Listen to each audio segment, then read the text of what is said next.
May 17, Friday.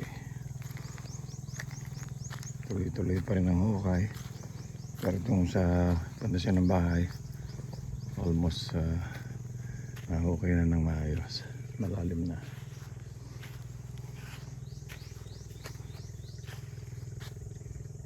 Ito ng view deck sa corner.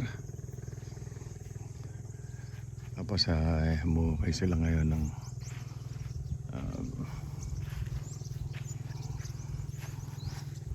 Poso Negro.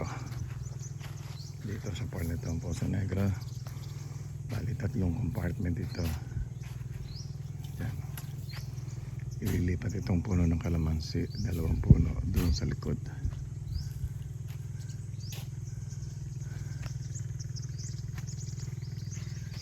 Ilalatag na yung mga ano na yan pag dumating yung gravel.